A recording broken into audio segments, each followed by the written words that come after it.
So in two of our most recent videos, I started highlighting watches that prominent figures, whether they're politicians or musicians, were wearing on their wrist. So what I wanted to do, and what I got a lot of recommendations to do in the comments below in those previous videos, I'll link to them down below if you've not checked them out, is do a video about world leaders beyond just the scope of where I live in the United States.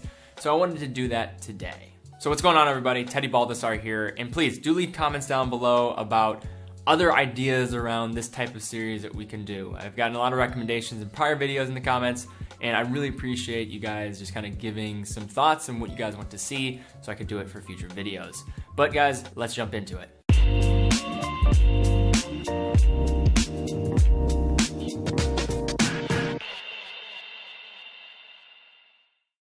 Starting off our list, we have one of the most powerful world leaders there is, Vladimir Putin. Putin started his long but indirect journey to the Russian presidency in 1975 when he joined the KGB. After working through the intelligence officer ranks, he eventually decided to shift his focus to politics in 1991.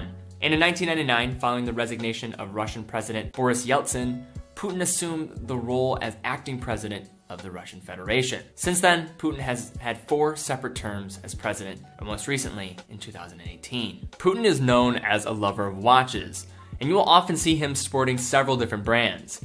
In fact, I could probably do an entire video on his collection, since selecting just one is pretty tough, but I'm going to try to do it here today.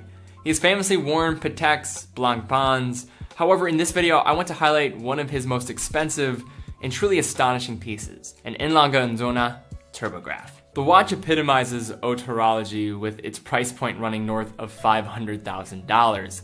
To the untrained eye, it may appear that this watch is merely a piece of craftsmanship that appeals just to the aesthetical urges of the eyes. However, the real magic comes in the details and its never-yielding pursuit of skillfully constructed functionality.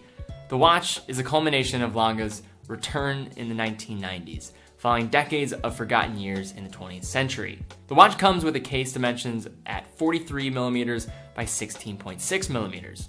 So in short, a watch that certainly has a good amount of heft to it. That said, there are many reasons behind this, as it features one of the most complicated watches that really Langa has ever produced, with featuring a very thin perpetual calendar plate which fits around the tourbillon aperture. If you are a lover of mechanical things, I will link to a very in-depth article breaking down this fantastic piece if you do want to give it a closer look. So in making this video, I know I had to make somebody of British royalty.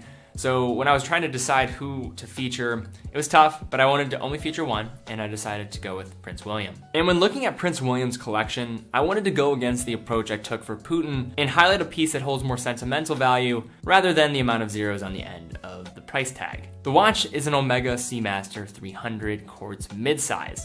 The watch certainly is not a bad watch, being the smaller 36mm version of one of the best-selling watches Omega has ever produced. However, when thinking of a watch fit for a prince or royalty, I think there are many other likely suspects that you would usually get the go-ahead to in lieu of this watch. That said, what makes this watch special apart from its more down-to-earth charm is where it comes from. The watch was a gift to Prince William from his late mother, Princess Diana. The watch clearly means a lot to William, as he has been seen wearing it on several occasions, most notably on his wedding day back in 2011. So next up, we have one of the most controversial world leaders there is, North Korean leader Kim Jong-un. Kim Jong-un is the second son of former North Korean leader Kim Jong-il and assumed power in December 2011. Kim is a lover of luxurious timepieces. However, the problem and the interesting part of having him on this list is the difficulty for him to obtain them. Despite Kim often being seen wearing more expensive timepieces, he does have to work a bit harder to actually get them, as the UN bans the export of luxury items to North Korea due to its nuclear and ballistic missile projects. With this as a result, Kim has to work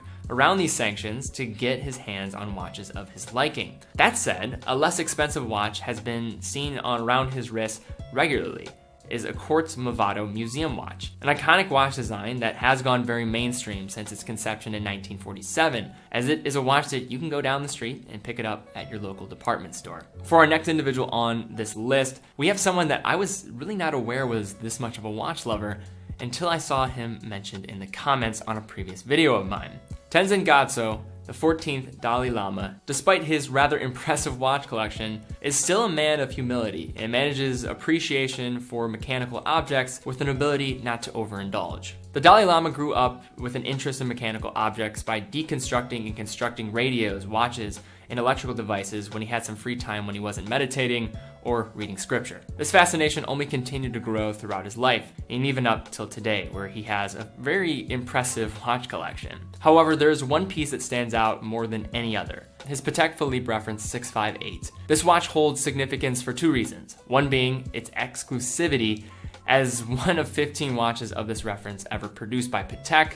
The other is the individual who gifted him the watch. The watch was gifted by FDR back in 1943 by two government officers who hand-delivered it to the Dalai Lama when he was just 7 years old. The watch impressively features a perpetual calendar with moon phase indicators paired with a split-second chronograph and a minute repeater. And the watch recently accompanied the Dalai Lama on a trip to the United States, where the watch appears to be in mint condition to this day. Now from one prominent holy figure to another, we have Pope Francis. Pope Francis is the 266th Pope of the Catholic Church and the first Pope ever to descend from either North or South America, as he was born in Argentina. Looking at past popes in recent history like Pope John Paul II and Pope Benedict, they have been seen wearing high-end Swiss watches like Rolexes. However, Pope Francis is often seen sporting a series of Casio watches. One specifically is the Casio reference MQ247B. This watch, like many Casios, is of course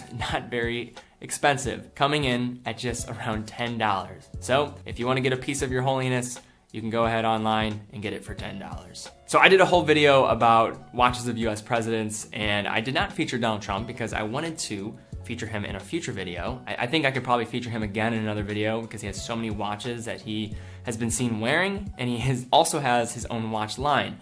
However, and we were talking about prominent world leaders and figures, we have to mention Donald Trump in this video. Trump is a man that has had one impressive track record over his career. Beginning his career and becoming a well-known real estate icon after taking over his family's business in 1971, he grew the company to a point where it elevated him into a life of fame as a celebrity and a reality TV star, until he ran for president and won in arguably the most shocking presidential wins really we have ever seen in the United States. Despite being in the spotlight for years, it is hard to pinpoint one piece in Trump's watch collection. However, today I want to highlight his Vacheron Constantin Historique Ultrafine 1968 in pink gold. I decided to choose this watch as the main watch to highlight, as it was the piece he wore on election night. The watch is true to Vacheron Constantin form with its sleek profile and design. It comes in with a beautiful square 35mm case that is impressively 5mm thick and is powered by a caliber 1120 automatic movement. And the watch will set you back upwards of $25,000 depending on the precious metal that you go for. So guys, that is my list for this video. If you guys think I should do another video in this series and what I should basically focus it on, I'd love to hear comments down below. And I'd also like to hear what watch mentioned here today was your favorite and why. So guys, thank you so much for watching. If you enjoyed the video, be sure to give it a thumbs up, be sure to subscribe, also hit the bell icon because that's the most important thing. Subscriptions don't really mean anything on YouTube anymore based on their new algorithm. So seeing all those things really helps out the channel. So if you want to support us in some way, that would be a huge help. In addition, if you want to stay up to date about watch giveaways, I have an upcoming review of the 2 watches I'm going to be giving away on this channel this month.